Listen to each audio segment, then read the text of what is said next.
bahwa kita bertuhankan Allah Subhanahu wa taala, kita mengaku Allah sebagai Rabb kita, sebagai pencipta kita, maka di antara kewajiban-kewajiban yang harus kita lakukan adalah senantiasa bersyukur kepada Allah dalam setiap keadaan dan di setiap situasi kondisi kita. Syukur yang kemudian tidak hanya berupa ucapan di lisan, Bapak Ibu sekalian, tetapi juga kemudian syukur yang kita implementasikan, yang kita wujudkan dalam mengerjakan setiap ibadah kita kepada Allah. Kita wujudkan dalam bentuk ketaatan kita kepada Allah Azza wa Jalla. Dan kalau kita tarik lagi rasa syukur ini, Bapak Ibu, bahwa di antara bentuk syukur itu juga adalah bagaimana kita tidak menggunakan nikmat yang Allah berikan kepada kita untuk bermaksiat kepadanya.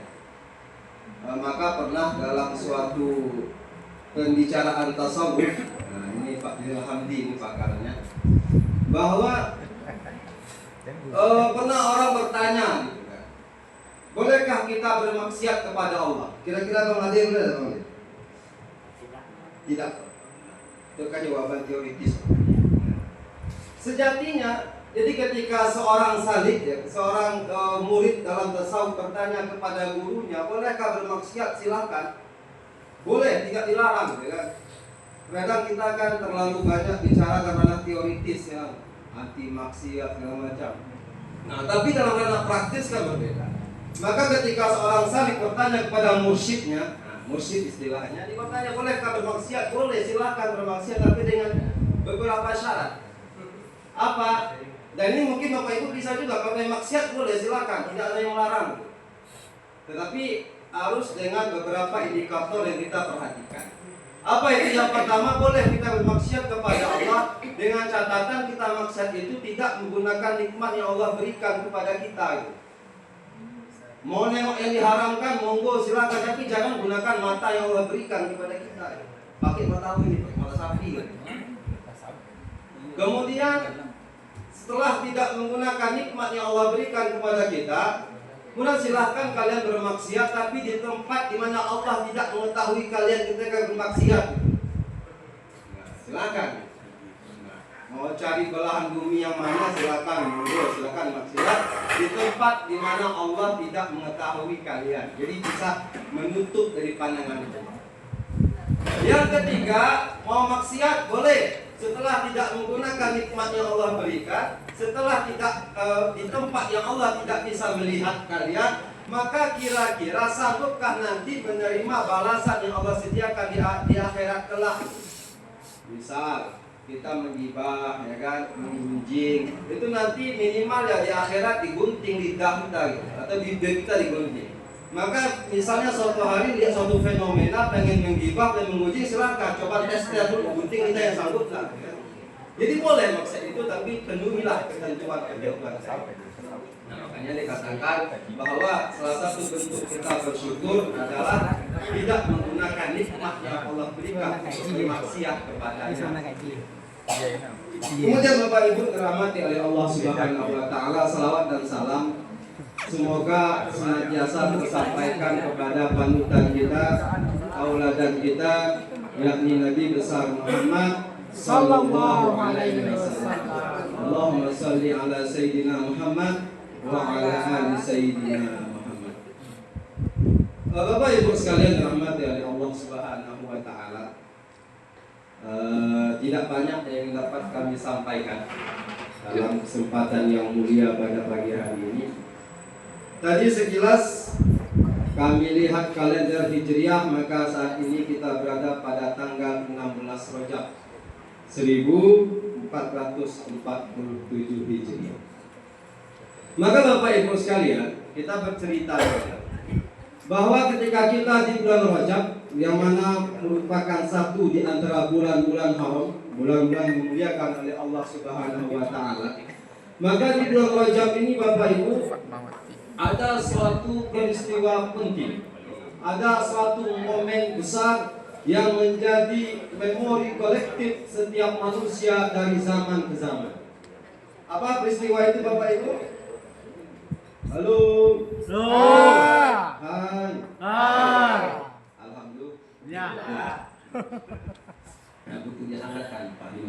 Siap. Nah, jadi apa itu suatu peristiwa besar? Yakni peristiwa Isra wal Mi'rajnya Nabi kita Muhammad sallallahu alaihi wasallam. Yang jumhur mengatakan itu 27 Rajab. Tapi kalau kita buka beberapa literatur lain Bapak Ibu, ternyata itu juga ikhtilaf, ada perbedaan juga. Ada juga yang mengatakan bukan tanggal 27 Rajab Isra wal Mi'raj itu. Nah, tetapi yang jumhur yang menjadi pendapat mayoritas ulama bahwa Isra wal Mi'raj terjadi pada tanggal 27 Rajab. Nah, berbicara tentang Isra wal Mi'raj ini Bapak Ibu, terkadang kita bersyukur. Kenapa bersyukur? Nah, jadi sebelum ke situ, nah, jadi di tahun 1969 atau 79, kami lupa, tapi jelas itu antara itulah. Jadi ada suatu peristiwa besar yang mengguncang dunia pada masa itu. Nah, apa peristiwa itu? Yakni pada masa itu dunia dihebohkan atau istilahnya viral, gitu bacanya. Nah, kalau hari ini kita dihebohkan dengan stand up-nya Panji dalam men's area seperti itu. Maka viralnya apa Bapak Ibu? Jadi seorang manusia ya, namanya Neil Armstrong. Nah, tapi kami yakin kalau namanya Neil Armstrong ini bukan warga buah buku nih kan. Warga lain. Izin. Jadi Neil Armstrong ini menghebohkan dunia. Apa itu? Dia menjadi manusia pertama yang menarikkan kaki di bulan. Nah, bulan ini ya, bukan bulan madu ya. Nah, jadi dia menjadi orang pertama yang menarikkan kaki di bulan, Neil Armstrong ini. Dunia gempar. Ada yang percaya, ada yang tidak percaya. Bahkan sampai hari ini, dalam suatu studi mengatakan bahwa sampai studi itu dikeluarkan beberapa tahun yang lalu, masih ada warga Amerika Serikat yang tidak percaya Neil Armstrong mendarat di bulan.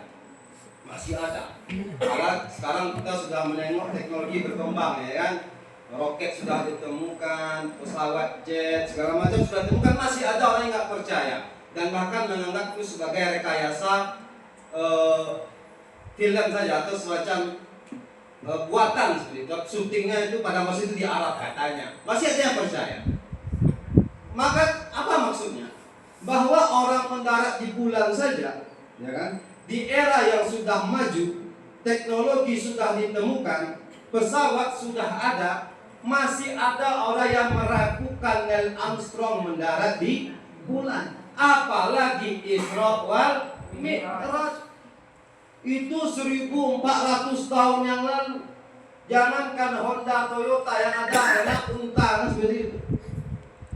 Nah, jarak dari Isra itu maka ke Palestina, berapa itu jaraknya? Ribuan kilometer, menempuh 40 hari perjalanan. Nabi Muhammad mengklaim cuma sepertiga malam.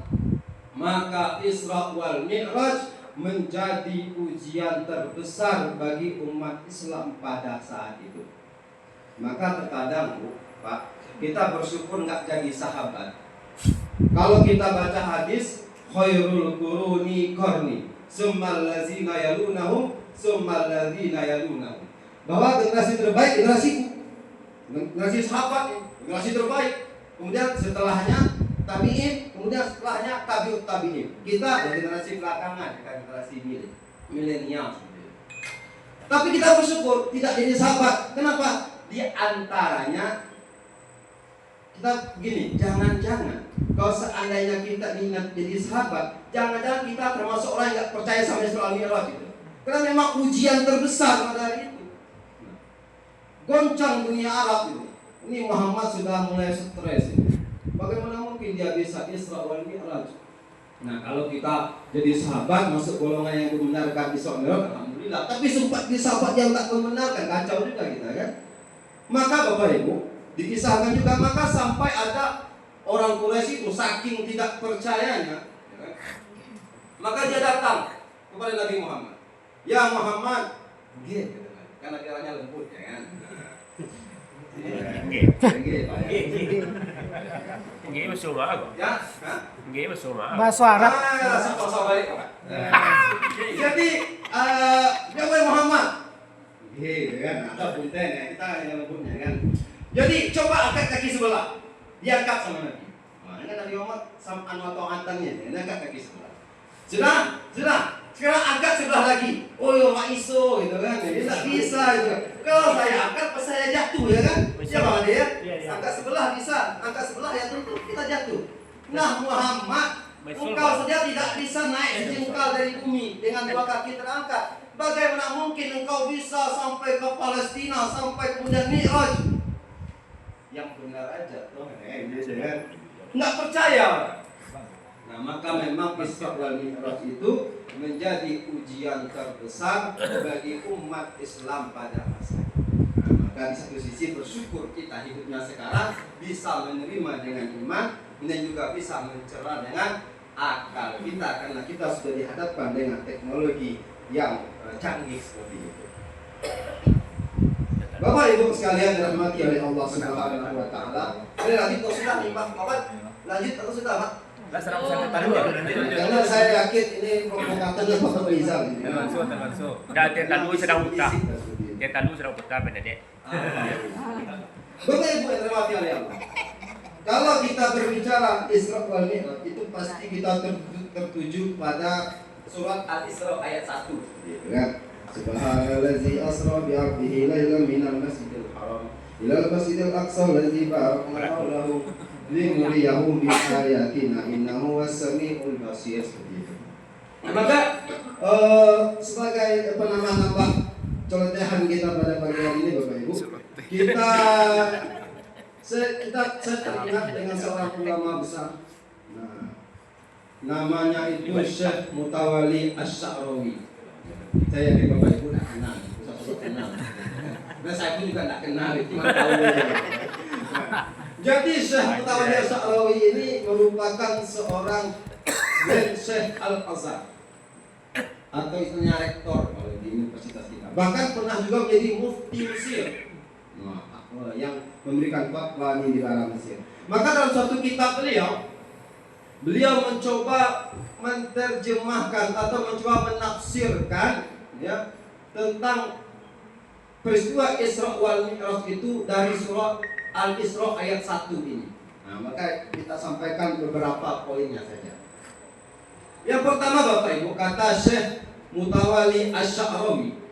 Nah, dan menurut sepengetahuan dan seingat saya katakan. Jadi Bapak Ibu tidak bisa komplain kan karena sepengetahuan saya dan pendapat Syekh Mutawalli Asy-Sya'rawi.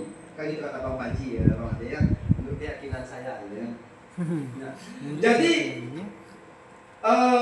Allah Subhanahu wa taala. Jadi Isra wal Mi'raj kan kita sudah mengatakan ini peristiwa yang luar biasa ya. Ya kan? Kalau bahasanya beliau Zulfatmai khaliqul lil adah gitu. Di luar apa ya? Di luar biasa lah. Kedua jawabannya. Bahwa suatu yang luar biasa. Ya kan? Suatu yang istimewa. Ya. Sangat luar biasa. Tetapi kenapa dalam surah Al-Isra ini Allah menceritakan sesuatu yang luar biasa, yang istimewa, ya kan? Amazing kata bahasa Arabnya, ya kan? Tetapi Allah tidak memulainya dengan ucapan takbir atau Allahu Akbar, tidak. Tetapi Allah memulai dengan ucapan Subhanallah, Maha Suci Allah. Di mana korelasinya kata Syekh Mutawalli Asy-Sya'rawi? Berarti di sini dalam tanda kutip Allah mempertaruhkan kesuciannya.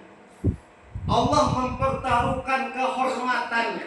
Allah mempertaruhkan kemuliaannya bahwa apa yang dikisahkan dalam ayat ini betul-betul real, betul-betul nyata dan bukan rekayasa. Maka Allah mengatakan dengan kata Subhana Maha Suci Allah. Bukan Allah Maha Besar, Allah Maha Kuat, tidak. Logikanya begini Bapak, bahwa terkadang kita menilai baik buruknya seseorang itu tidak bisa dengan power, tidak bisa dengan kekuatan dia. Karena banyak juga kita lihat, ya kan, orang yang kuat, orang yang hebat, orang yang besar kemampuannya, tetapi dia tidak benar, ya kan, belum menjamin. Nah, dia kuat, ya kan, entah kuat badannya, entah kuat kekuatannya, tapi dia tidak benar. Tetapi kalau dia sudah orang suci, ya kan, sudah orang yang menjaga kehormatannya, sudah pasti dia sudah benar. Nah, maka Allah memulai dengan kata Subhana, Maha Suci Allah, bahwa Allah mempertaruhkan kemuliaannya, mempertaruhkan kesuciannya dalam menyampaikan berita Isra wal Mi'raj. Nah, ini Bapak Ibu sekalian, kita semua tinggal. Yang mudah-mudah kiai kok. Hah? Nabi yang sampai itu mudah-mudah kiai mana? Ya, kiai kita siap. Bapak Ibu sekalian, itu yang pertama. Kata Syekh Mutawalli Asy'ari. Itu subhanallah, berarti memang betul-betul nyata seperti itu.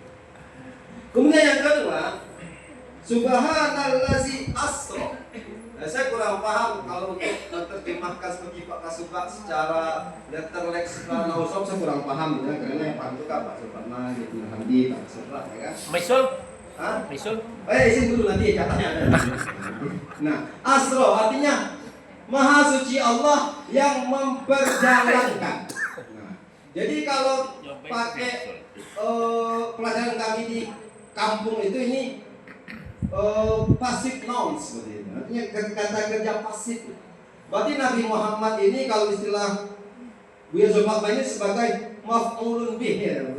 Jadi yang sebagai objeknya bukan sebagai fa'il. Karena fa'ilnya adalah Allah. Karena dia Nabi Muhammad ini diperjalankan. Jadi Nabi Muhammad itu menyampaikan, wahai umat Islam, saya diperjalankan. Beda ceritanya gini Bapak Ibu, misal ya. Hari itu di tanah Arab, Nabi Muhammad pagi hari bilang, wahai sahabat-sahabatku sekalian, tadi malam saya WhatsApp ke Abu Bakar, dia beli satu. Misal. Iya. Misal. Tadi malam saya WA Abu Bakar, dia beli satu. Saya WA Umar, tidak diangkat, tidak dibalas. Saya telepon Utsman, memanggil. Akhirnya saya gabut, saya suntuk, saya iseng, saya jalan-jalan ke Palestina. Kurang jauh, saya naik ke langit. Itu akibat saya iseng, tidak ada kawan. Karena Abu Bakar cek satu, Umar tidak balas WA. Percaya nggak kira-kira? Wajar kita tidak percaya karena kita mengukur dengan kekuatan Nabi Muhammad. Kenapa? Berarti ketika itu ceritanya, berarti Nabi Muhammad Isra itu atas kemauan dia. Ya kan, karena dia gabut seperti itu kan, karena lagi iseng-iseng gitu kan. Saya mau healing. Healing ke Palestina, maka saya berangkat tadi malam. Wajar orang tidak percaya. Tetapi kan redaksinya diperjalankan. Berarti siapa yang berbuat? Allah. Berarti kita mengukurnya bukan pakai kekuatan Nabi Muhammad, tetapi mengukur pakai kekuatan Allah. Ya kalau Allah apa yang tidak bisa, ya kan? Jangankan dari Makkah ke Palestina, Makkah sampai Kota Baru pun bisa, ya kan? Kalau Allah sampai Penyakalan, dia tidak bisa. Kalau Allah sudah berkehendak, pun ya. Sama. Kiasnya gini Bapak Ibu. Nah, kias keduanya seperti ini kata guru-guru kita. Jadi kan istri saya ini kan dua anaknya. Ini foto. Nah, istri saya dua anaknya, bukan istri saya. Lebih istri saya. Ya anaknya yang dua. Baiknya bahasa Arab. Baiknya tapi Jadi kan anak saya dua nih. Saya cerita kan. Jadi kemarin pas liburan saya bawa anak saya ini mendaki ke kawah Gunung Talang. Tahu-tahu anak saya ini jalan sendiri nih, umurnya baru 1 tahun sih Pak Timo. 1 tahun jalan, terus dia naik ke Gunung Talang. Kira-kira Bang Ade percaya Bang Ade? Ya enggak, kan jujur aja Bang Ade ya, enggak percaya. Tetapi kalau saya ubah redaksinya, kemarin kami ke Gunung Talang, nyampe di bawah, kayaknya cuaca bagus, nampak puncaknya. Puncak namun di atas Gunung Talang itu? Wah, Kawah ya, tak apa namanya. Akhirnya cuaca bagus, tidak ada angin, tidak ada badai. Saya gendong anak saya ini, terus naik ke Gunung Talang. Apalagi dari Bukit Sileh ada transportasi pakai motor gitu kan. Akhirnya sampai kami ke Gunung Talang. Anak saya nih, percaya Bapak Ibu? Kenapa percaya? Karena ngukur gendong pakai kekuatan saya gitu kan. Itulah cerita Isra wal Mi'raj. Kita ngukurnya pakai kekuatan Allah, bukan pakai kekuatan Nabi Muhammad Sallallahu Alaihi Wasallam. Nah, sudah Pak? Anu loy. Bila wisian dari Nanti awal tahun.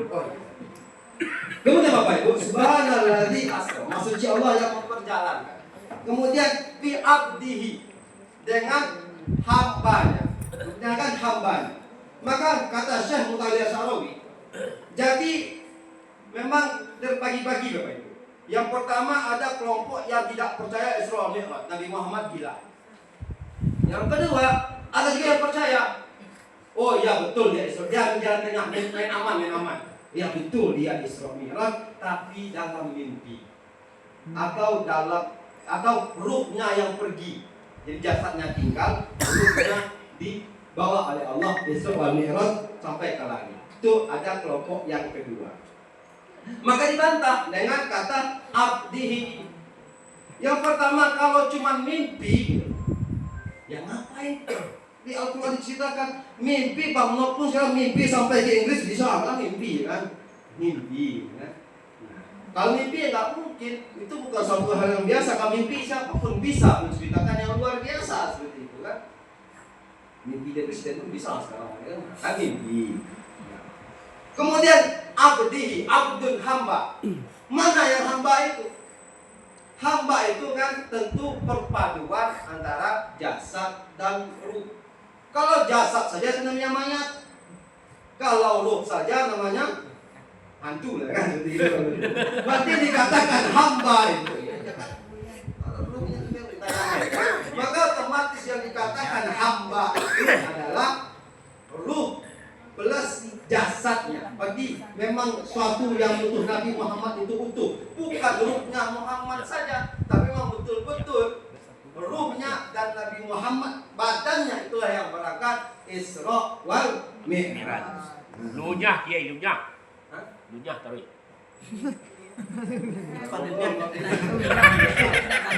Jadi memang itu yang dikatakan hamba tadi.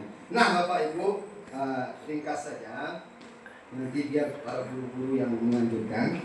Nah, kemudian terakhir sedikit saja bahwa tadi sudah ceritakan bahwa Nabi Asra bil Masjidil Haram ila Masjidil Aqsa ini juga kata para guru-guru kita, para kiai kita ini menjadi suatu memori kolektif juga. Bahwa ketika kita bicara Isra wal Mi'raj ini, kita juga harus prihatin dengan kondisi Palestina. Karena Al-Aqsa ini kan berada di Palestina. Maka kita hanya, jadi ketika Isra Mi'raj ya ingat sholatnya saja, itu kan ibadah soleh pribadi, tapi ingat juga Al-Aqsa itu kondisi Palestina pada hari ini. Kemudian ini linuriyahu min ayatina, untuk menunjukkan sebagian tanda-tanda kebesaran kami, kata Allah. Jadi kalau kita cerita banyak tuh, ada yang melihat berapa namanya kepalanya dipecah, ya kan? Itu orang yang tidak mau sholat. Kemudian ada orang yang digunting lidahnya, itu seorang yang menghibah, banyaklah. Nah, cuma Bapak Ibu, saya ingin melihat backgroundnya saja, di belakangnya, bahwa ketika Isra wal Mi'raj ini terjadi, itu disebut dengan Amul Huzni, tahun kesedihan. Because of what? Kenapa? Karena pada hari itu, ya, tahun itu, ya, meninggal dua orang. Meninggal dua orang yang menjadi semacam backingan kalau bahasa kita dari Nabi Muhammad dalam menyampaikan dakwahnya, yaitu Abu Thalib dan Sayyidah Khadijah Al-Kubra binti Khuwailid radhiyallahu anha. Ini meninggal nih dua orang ini. Ini menjadi tameng Nabi, meninggal. Akhirnya Nabi galau. Ya, semakin meningkat tekanan orang kafir Quraisy. Coba minta semacam apa namanya ini? Suaka, bahasa politiknya minta suaka ke Taif, enggak dapat gitu kan. Akhirnya Nabi galau, Nabi merasa muram, akhirnya Allah Isra wal Mi'rajkan. Ya Allah menunjukkan, oh kamu tidak terima sini masih besar nih, bumi Allah ini masih luas, ciptaan Allah masih besar. Jadi nggak usah galau, gitu kan? Nah, itu kata Allah. Jadi makanya, jadi kalau Mary sudah merasa suntuk, ya kan? Nah, ini Allah datang aja jalan-jalan, ya kan? Itu memang ini ajarannya, saya minta cuti jalan-jalan. Ya, memang itu ajaran dari Allah, ya kan? Nabi Muhammad galau, Nabi Muhammad galau, akhirnya diajak jalan-jalan, healing, ya kan? Sunday, kan? Sunday morning reading. Halo Pak Ibu sekalian, Allah semakin panjang semakin ngelantur ini tausiah saya. Jadi saya aneh serius Saya Inggris. sayangnya tidak ada stand up comedy ya Chan ya. Nah, kalau ada kita pertahankan dulu itu. Bapak Ibu sekalian, ini terakhir. Ada kitab-kitab semacam Al-Barzanji yang ditulis kalau tidak salah kalau terbalik ini ya namanya Syekh Ja'far bin Hasan Al-Barzanji, betul ya? Nah, kalau terbalik ini kan saya takut terbalik ini kan. Itu pengarang kitab Al-Barzanji. Kalau saya dengarkan dari Sultan itu ajib gitu. Al-Jannatu wa Na'im ya maksudnya ya. Iya. Nah, jadi kitab Al-Barzanji yang mengkisahkan tentang banyak hal. Kalau kita baca itu ada kelahiran Nabi, ya. Katanya kita maulid, menceritakan sejarah Nabi. Ada nama, kita kan banyak, ada maulid azab, ada simtud duror, ada adiyahul lami, ada burdah, banyak lah pokoknya kan. Itu biasa Pak Mai tahu, yang dia dengan Handi. Itu kan kami di situ pasti itu aja itu kan. Nah, jadi di Barzanji tadi Bapak Ibu, ya pas pasal membahas tentang Isra wal Mi'raj. Itu ada sebuah kisah yang cukup viral atau cukup monumental dan juga di internet banyak. Apa itu? Pembedahan dada Nabi. Jadi sebelum OTW Nabi Isra Mi'raj, sebelum berangkat. Jadi Nabi ini dibedah dadanya. Ya kan? Dokternya adalah Jibril alaihissalam dan apotekernya Mikail alaihissalam. Itulah Nabi. Ya kan? Nah jadi dibedah dada Nabi, operasi. Maka di kitab itu dijelaskan bahwa hati Nabi dikeluarkan, nah, kan? Kemudian dicuci pakai air zam-zam, dikeluarkan ada darah hitam seperti itu dari hati Nabi. Dikeluarkan darah hitam dan dikatakan itu bagian dari setan. Itu dikisahkan seperti itu, Bapak. Maka sampai pada titik itu ya, nalar liberal saya bergerak Bapak Ibu. Nalar Mu'tazilah saya mulai bergerak. Apa maksudnya? Kalaulah Nabi itu sempurna, kan Nabi diciptakan. Kalau kita pakai redaksi yang lain di sini untuk durur kan Jabir tanya, ya Rasulullah, akhbirni an awisa'an khalaqtahu qablan asya. Ya Rasulullah, tunjukkan kepadaku sesuatu yang Allah ciptakan sebelum menciptakan sesuatu yang lain. Maka Nabi Muhammad itu mengatakan Allah menciptakan nurnya Nabi Muhammad dan dari nur itulah Allah menciptakan alam semesta. Kalau dalam bahasa baratnya itu teori Big Bang seperti itu. Jadi dari nur dia mencap. Berarti sudah sempurna Nabi Muhammad, ya kan? Tapi kalau dikeluarkan juga berarti ada yang kurang. Kok sampai bagian setan harus dikeluarkan dari dalam diri Nabi? Kalau gitu jangan Nabi Muhammad gitu kan? Pak Rabdi pun bisa jadi Nabi gitu. Dengan catatan bersihkan dulu dong. Nah itu nak lalu, sedikit liberal, ya kan? Berarti kalau harus dibersihkan dulu, ya kan? Berarti semua orang bisa dengan catatan bersihkan nantinya. Kan itu yang berat itu kan? Menciptakan qalbun salim kalau bahasa Bapak Nizam itu. Qalbun salim atau nafsul mutmainnah, itu memberat. Nah, Muhammad kan pakai Jibril, bisa juga begitu kan, coba dia aja jual sekarang kan, Bril, tolong bersihkan Bril kan bisa kan, jadi nabi kita semua. Nah, itu nalar liberal sendiri. Berarti kan tak sempurna, kok bagian setan, sifat-sifat kesetanan. Makanya Bapak Ibu sampai suatu ketika Awalnya pakai negara iman aja, percaya saja nih, kesukaan iman lah iman. Akhirnya sampai di suatu kitab yang judul kitab ini kalau tidak salah lagi, Majmu' Kalam Al-Imam Abdullah bin Muhsin Al-Atas. Jadi itu kitab kecil sebenarnya, menceritakan tentang pemikiran-pemikiran kalam-kalam dari Imam Abdullah bin Muhsin Al-Atas. Maka ketemu sedikit jawaban yang cukup memuaskan hati Bapak Ibu di situ. Apa itu? Bahwa peristiwa itu tadi, yang peristiwa pembedahan Nabi itu bisa dijawab dengan satu ayat Al-Quran. Apa itu? Al-Anbiya 107 ya. Wa ma arsalnaka illa rahmatan lil alamin. Nah, tidaklah engkau diutus wahai Muhammad melainkan rahmat bagi seluruh alam. Maka apa maksudnya? Jadi pembedahan itu betul. Ada yang dikeluarkan, betul. Tapi itu izin aja, sebut nama tadi, wa ma arsalnaka. Nanti takut kena royalti kan. Jadi kalau royalti kacau. Iya. Mesti royalti.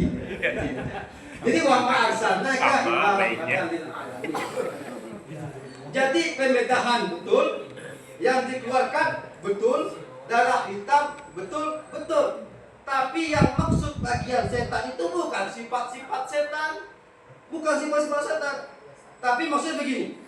Wa ma arsalnaka illa rahmatan lil alamin. Tidaklah engkau Muhammad diutus untuk seluruh alam, membawa rahmat untuk alam semesta. Bagi hewan-hewan, bentuk rahmatnya Nabi Muhammad bahwa hewan-hewan itu kita disunahkan kalau menyembelihnya harus pisaunya tajam biar cepat meninggalnya. Nah, seperti itu. Tidak merasa sakit. Maka itu rahmatnya. Ataupun tidak boleh membunuh hewan yang hamil. Ini banyak ketentuan fikih yang membahas tentang bagaimana merahmati hewan, kemudahan bagi hewan. Itu rahmatan lil alamin. Tidak boleh membunuh hewan pakai dibakar, nggak boleh, ya kan? Itu rahmat Nabi Muhammad ke hewan. Kemudian untuk tumbuhan, kan alam juga tuh. Tidak boleh merusak alam, ya kan? Ekoteologi, Bapak. Biasa. Kita ekoteologi, Bapak Nizam. Nah, itu rahmat untuk alam. Bahkan dalam satu hadis dikatakan, kalaulah hari kiamat akan datang dan di tanganmu masih ada sebuah benih pohon, maka tanam segera. Padahal kiamat sudah mau datang nih. Kalau kita kan sampai kan kiamat sudah huru-hara masih sempat ada pohon gitu kan. Nah, itu rahmatnya Nabi terhadap alam. Berarti rahmatan lil alamin, semua alam. Maka termasuklah iblis and friends di situ. Dia kan alam, alamin, semuanya kan alam. Selain Allah itu kan alam coba ya. Nah, maka kalaulah bagian tadi tidak dihilangkan, berarti Nabi Muhammad juga membawa rahmat untuk iblis dan setan. Kacau. Iblis sudah menggoda kita. Tahu besok di akhirat, ya Allah syahwat kalah iblis, kacau. Nah, maka bagian itulah yang dihilangkan oleh Allah dalam peristiwa Isra wal Mi'raj itu. Bukan sifat-sifat kesetanan, bukan indikat benih-benih setan dan tidak, tapi sudah suci dari awalnya itu. Tetapi dihilangkan itu adalah rahmat tadi, kasih sayang Nabi yang kalau tidak dihilangkan itu akan membawa rahmat pula untuk iblis dan kroni-kroninya. Baik Bapak Ibu yang dimati oleh Allah, kiranya itu saja lah yang dapat saya sampaikan ya. Mudah-mudahan ada hikmahnya, walaupun kami ragu ada hasilnya itu. Terima kasih atas perhatian Bapak Ibu sekalian. Mohon maaf apabila ada kata-kata yang berkenan di Bapak Ibu sekalian. Akhirul kalam, billahi fi sabilil haq, fastabiqul khairat. Billahi taufiq wal hidayah wa ridha wal inayah. Wallahu muwaffiq ila aqwamit thoriq. Wassalamualaikum warahmatullahi wabarakatuh. Waalaikumsalam.